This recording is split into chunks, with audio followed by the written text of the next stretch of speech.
Welcome to Louisiana Travel Show. I'm your host, Lieutenant Governor Billy Nungesser. We've got a lot of great things to talk about today, a lot of great people and places around Louisiana. And with me for our first guest, Kelly West of the Natchitoches Convention and Visitor Bureau. Great to be with you. Tell us about the celebration this year, special time of year, Christmas. Certainly. Thank you for having us. You know, Christmas is a very time-honored tradition in Natchitoches. We're celebrating the 95th anniversary of the Christmas Festival. And it began in 1927 with the electric company, the city electric employees, hanging a star. And it was basically a thank you to the citizens. And that's kind of how our set pieces that line Cane River Lake began. So each year a new set piece was added. Now we're up to about 110 set pieces. Wow. And there's other activities. I know the parade, I'll actually be riding. But tell me, they've got festive out on the riverfront.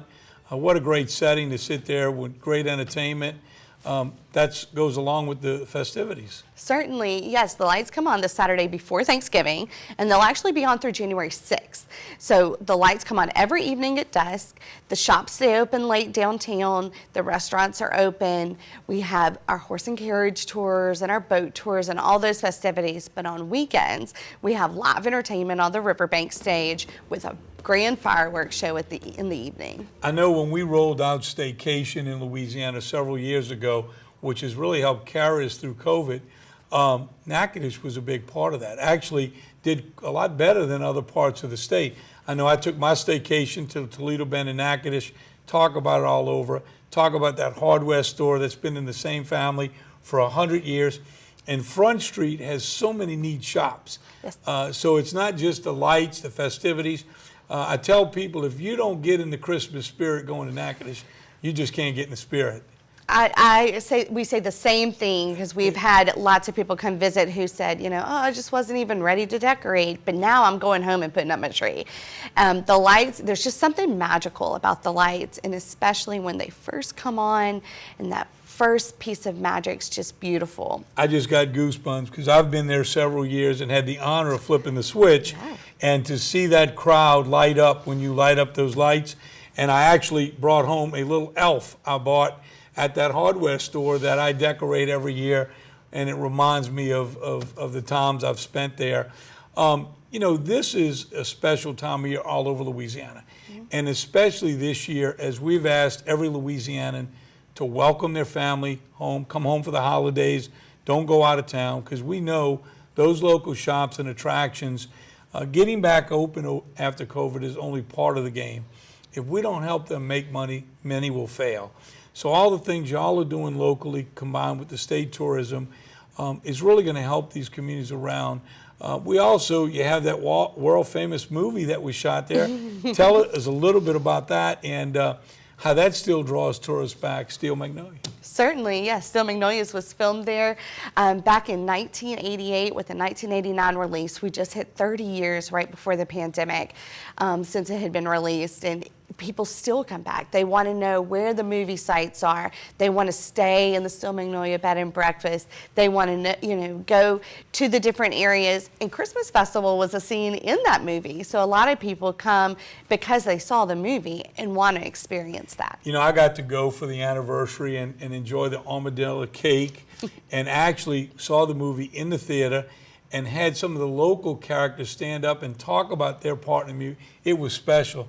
And I still hope that we can invite those stars back that are still alive one year to celebrate what that movie and that house has meant to that town.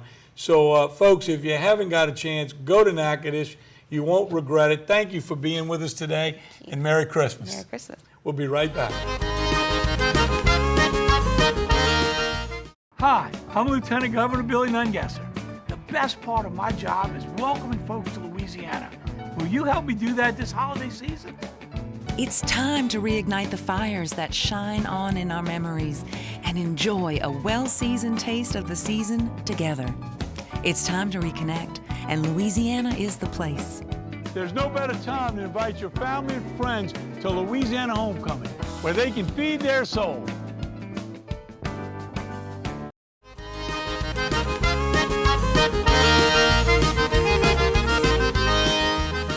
Welcome back. And we're here with Ray Scriber, who's over the Main Street program here in Louisiana. And he's done an incredible job at growing this program over the years. Tell us about what it does for those local communities and how it helps those local businesses. Well, there are 35 Main Street communities across the state of Louisiana. 31 are small towns, and 4 are neighborhood commercial districts in the city of New Orleans.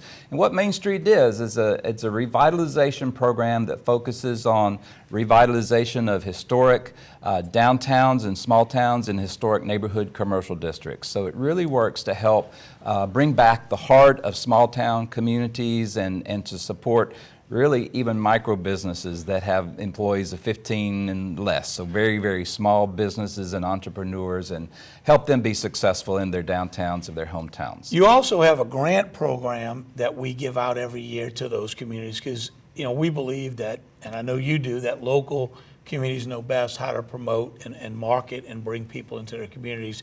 Tell us a little bit about that grant program and how that's helped those communities around the state. Our grant program is really focused on building rehabilitation for historic buildings in the downtown areas. And so that is a way that the state can help in people and building owners invest in their buildings, bring them back to a place that they can be used again, restored to historically appropriate setting and the way it should look, and then make it better for people to use. And so this gives great spaces for people to open up their small businesses. I know often in many of these communities that I've visited with you, they need that extra incentive, and we're going to talk later about the historical tax credits, but that added new awning or new facelift to the building can make a difference in a business making it or not, and also make a difference in whether that investor wants to take on that project. Right. Because many of these old buildings, when you start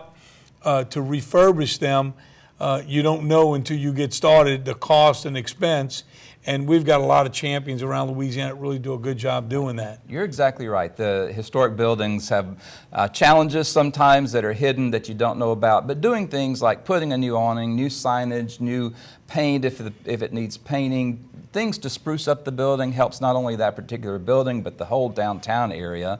And once people see the one building owner start to do something, then they become interested and want to make their building look good as well. Absolutely. I think that happens across Louisiana, even in neighborhoods. The local communities, when you see the local elected officials really get invested and helping, the old theaters and bringing back some of the Main Street celebrations, Antique Alley and all those things have really helped many of those businesses make it. And now as we come out of COVID, to really try to help on a state level, invest in staycation, things like inviting family and friends back for the holidays to shop in those Main Street local family-owned businesses. We're really going to have to reach out and help these people, because getting back open is one thing. We've got to make sure they're making money so they can remain open. Right. Well, and our small businesses are so important to our economy in the state of Louisiana. The cost to create a new job in a small business is so much less than it is to go out and recruit a big industry and create jobs that way. So it's important to have our strong small businesses. The money stays in the community. Their supplies are a lot of times really in good shape. Even coming out of COVID, the supply chains are not as bad for them because they source locally for their stock and the things that they have in their stores. And they are our neighbors, they're our friends that own these businesses, and it is important to bring people to those businesses. And I've seen, as I've traveled the state, even doing phase 2 and phase 3 of COVID, many of the small towns have done quite well, where people have stayed out of the big cities and the big shopping malls. They still wanted to get out. They still had the itch to get out and spend some money. So many of our small communities actually saw a little bit of an increase through COVID. So as we promote now the museums all over the state parks, getting people to travel around, Main Street is such an important part of that. So I want to thank you not only for being here today and telling us a little bit about Main Street, but I want to thank you and your team. We've got so many great ambassadors around Louisiana, and you surely have a love and passion for what you do. I hear it everywhere I go, how you're invested in those communities, personally getting out there and helping those people. So thank you again. Thank you. And you do great work for the state. We appreciate you. Thank you so much. Appreciate that. So we're going to be right back, and we're going to talk about historical preservation and those grants that are so important, coupled with the Main Street, how this was helping communities all over Louisiana. We'll be right back.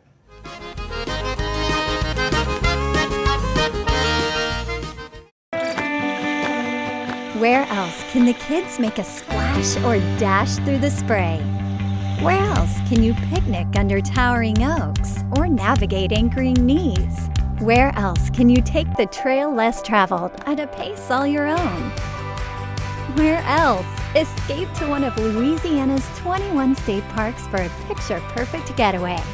Where else can you be a world away and this close to home? We're ready for your adventure. Hey y'all, I'm Amanda Shaw. Louisiana is a trip. Take one today and enjoy a close by, far from ordinary adventure that's sure to feed your soul. This is Lieutenant Governor Billy Nungesser. Plan your road trip at LouisianaIsATrip.com.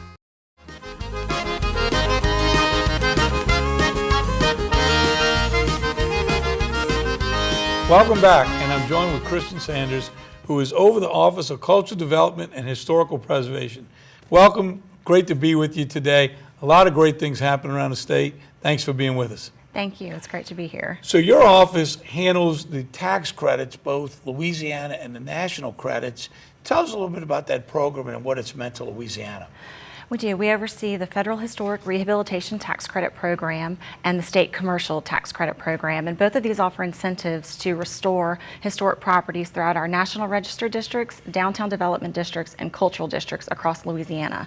And this is one area where Louisiana is the first in. We're usually one of the top performing states in the country in use of the historic tax credits. I know y'all are very busy all the time because they're done all over the state. Many of these projects, like the Bentley Hotel, probably wouldn't have been restored and brought back into commerce had it not been for these credits. And I guess you see that all over the state where those credits make the difference of a building sitting vacant or being brought back to life.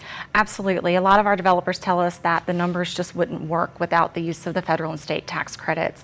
And that's one of the main reasons that there are efforts underway now at the federal level to enhance the federal rehabilitation tax credit as we recover from COVID and from natural disasters across the country. Right, that's going to go, and I actually, on your recommendation, sent a letter out to all my fellow lieutenant governors asking their congressmen and senators to support going from 20 to 30% for a 5-year period to enhance and bring more of these buildings into, bring them back to life.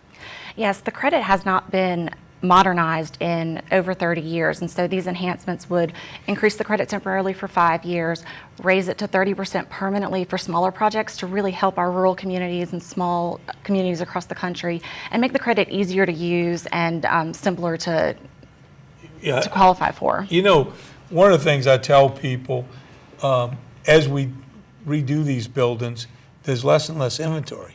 So the older buildings that maybe don't make financial sense are the ones that need it the most. So up in those credits, when there's less and less inventory every year, because the low-hanging fruit has been taken off the market. So when we look at these credits and some of the projects, I tell some people they got to be a little crazy because venturing into these old buildings, you never know what you're going to find. They're very expensive, and those credits make it a little bit more tempting to do that. You also wanted to recognize Ray, who just left with Main Street. He got an award. Yes, Ray was named as the 2021 Preservationist of the Year by the Louisiana Trust for Historic Preservation, and they're specifically recognizing him for his work with our Louisiana Main Street program. Wow. You know, I was bragging on him when he was here, and he so humbly wouldn't say that, but that goes to show the work, just like you and your team. You go anywhere in the state to meet with those people, help walk them through the process. We're blessed to have so many passionate people working in Main Street historical preservation. And you've got a video you want to show us a little bit about the program. Yes, we've got a video on the enhancements to the federal tax credit to show. Let's take a look. For more than 40 years, the Federal Historic Tax Credit has helped save our nation's most important historic buildings. It has been more than a generation since the credit has been enhanced. Meanwhile, labor and material costs have skyrocketed, and economically distressed areas need even more revitalization. The time has come to update this incentive to drive more private investment into main streets and spur community renewal. Please ask Congress to pass legislation that will allow more historic buildings to be saved, letting a community use its most treasured historic resources to rebuild for the future, promote small business development, and revitalize disinvested communities. Wow, that was a great video. And tell us, it's an anniversary for the Historical Preservation. It is. This year marks the 50th anniversary of the State Historic Preservation Office in Louisiana. So the National Historic Preservation Act of 1966 established state preservation offices nationwide, and we opened our doors November 15th of 1971. You must have been 5 years old when we started it. But to see the growth in that program and so many great Louisianans taking advantage of it. And you got another exhibit that you want to tell us a little bit about that you're over as well. We partnered with the Capitol Park Museum to do a Mardi Gras shipwreck exhibit. It's a ship that sank in the Gulf of Mexico in the early 1800s, and 10 years of research and recovery of over 1,000 artifacts led to this exhibit we have up through February 12th at the Capitol Park Museum. Wow, I want to get over and see that myself. I know some of the artifacts we've recovered over the years has been incredible. Christian, thank you so much for being here. Thank you for the work your team does. We're so lucky to have so many passionate people working in that area all over the state. We'll be right back to talk about the private-public partnerships with state parks right after this break.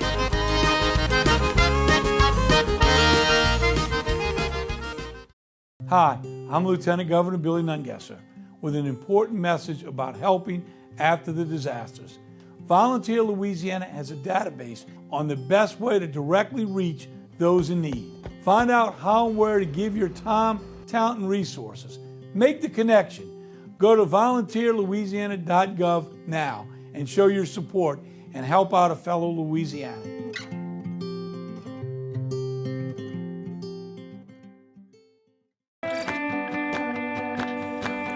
Where else can you kayak under a canopy of moss-draped trees or cozy up in the nook of a towering cypress?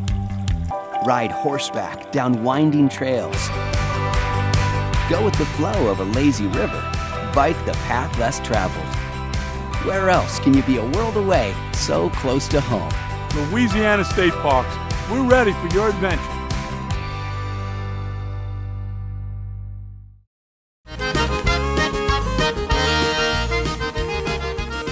So welcome back, and now joining me is Kevin Klonpeter with State Parks to talk a little bit about our private-public partnership and some of the new exciting things going on at State Parks.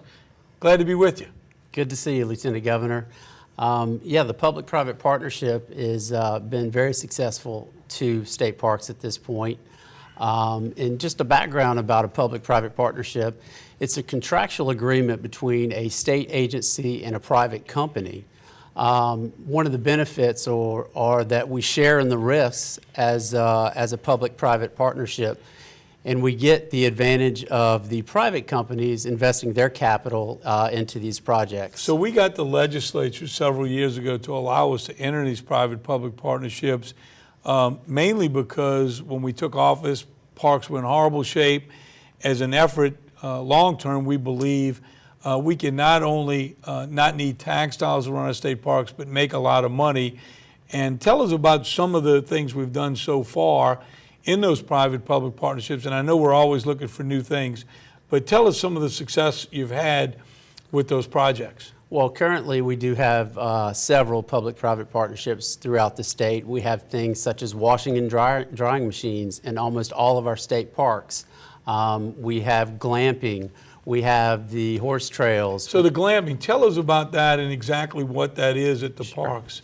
Yeah, Tinter is our partner for this. Tinter put in their proposal and was selected to be our turnkey campsite partner. Glamping now is in 9 of our state parks across the state. We have a total of 65 different campsites with 75 camping kits. And they range from the more adventurous of paddling into your campsite to the less adventurous, where you can bring your car right up to the campsite and unload all your gear. I like that one. I hear this one, you hike through the woods, you may even need bear spray. I like the one you can pull your car up to it and get out your car. I tell you, the work at the cabins and the new restrooms, and now adding direct sewage to where campers don't have to go dump their sewage. I didn't realize how important that was to campers that come into Louisiana and use our campsites. The improvements have been incredible around the state, but we want more people to look at it. How do they reach out to the office to, if they're interested in doing a private-public partnership? Well, under your direction as Lieutenant Governor, State Parks was tasked with providing a portal in a single space for people to submit proposals. So we created the opportunitiesinlouisiana.com website, where people that have ideas that want to partner with state parks, all the while meeting our state park mission, which is to preserve, protect, and present our state historic sites and our campsites. And that's so important. We want to make sure whatever we partner, one, it's going to help bring revenue to support the park system, but we want to make sure it doesn't compete with local business. We don't want any restaurants. We want people to stay at our parks, go eat at the local restaurants, shop, and spend money in those local communities. And I'll tell you, Bogachita has knocked it out the park. Yes, sir. No pun intended. Tell us a little bit about the mountain bike trail and horseback riding, wildly successful at that park. Yes, sir. Well, Bogachita State Park is located in Franklinton, Louisiana, Washington Parish, and we do have 3 public-private partnerships in operation at Bogachita. Like you mentioned, the horse trails, the mountain bike trails, and also the tubing, canoeing, and kayaking on the river when the weather's right. And one thing we've seen from Bogachita and having these public-private partnerships is the visitation increase from 2019 to 2020 was over 47,000.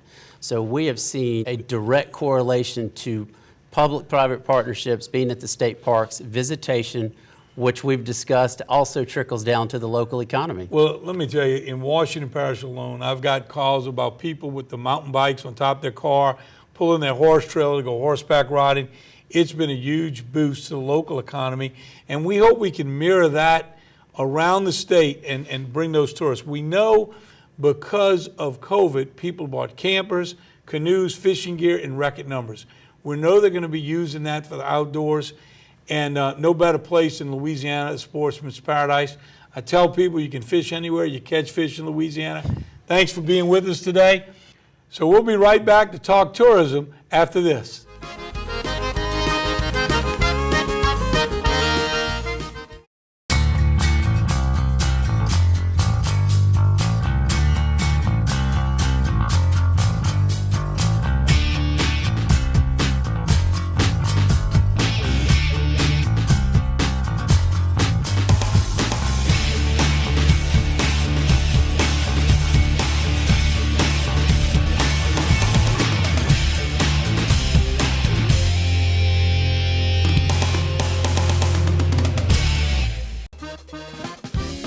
Some call it joie de vivre, the joy of life. In Louisiana, it's our way of life. From music that shakes up your senses to food that wakes up your palate. That joy vibrates in every note we play and spices up every meal we serve. So come live life to the fullest. Come one, come y'all, come feed your soul in Louisiana. I'm Sean Ardway, inviting you to plan your trip at louisianatravel.com.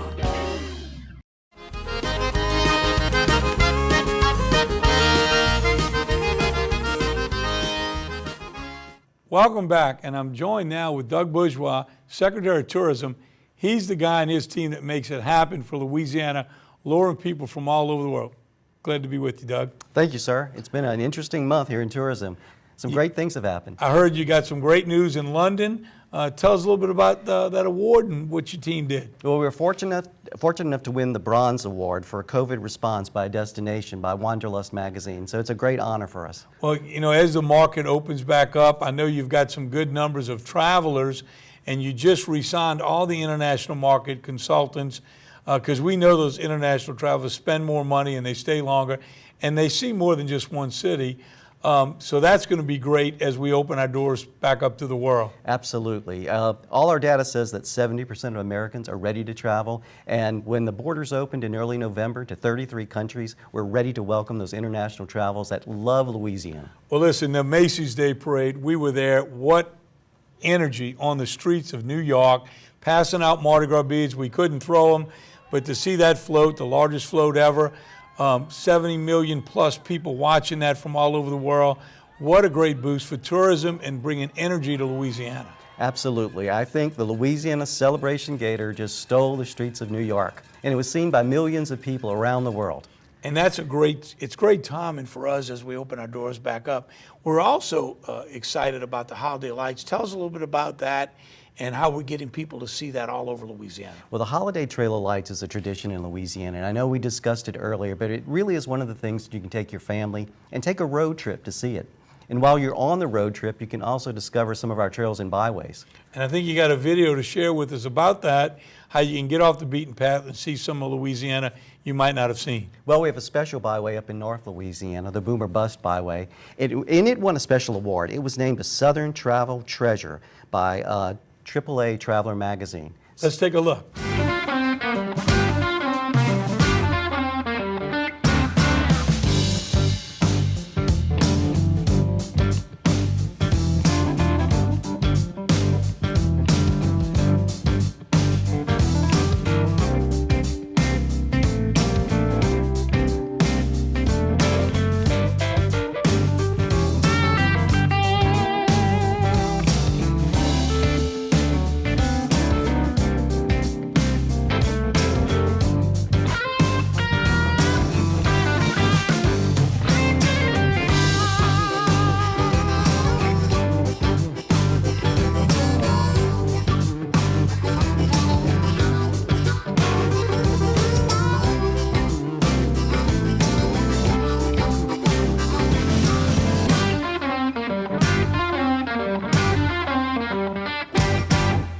That was a great video. We've got a new exciting announcement to make. Tell us about it. Well, you challenged us to really show off Louisiana in a big way, so we're happy to say that we were selected by the Tournament of Roses to be in the Rose Bow Parade. And that's incredible to have that float coming off of Macy's. Our trip out there paid off. We were able to convince them only one of 4 floats added to that parade. The great ambassadors will have represent Louisiana, Lane Hardy, American Idol winner. Another great way to put Louisiana showcase all we have to offer. Doug, thank you for being with us today, and we'll see you next year. Happy holidays, Happy New Year to everyone here in Louisiana, and we'll be back next year to talk about travel in Louisiana and tourism. Thanks for joining us. Tune in next time as we explore more of what Louisiana has to offer. In the meantime, visit LouisianaTravel.com, your place to find trip ideas, events, recipes, and so much more. And while you're there, be sure to order your free Sunshine magazine, the official inspiration guide for your Louisiana vacation.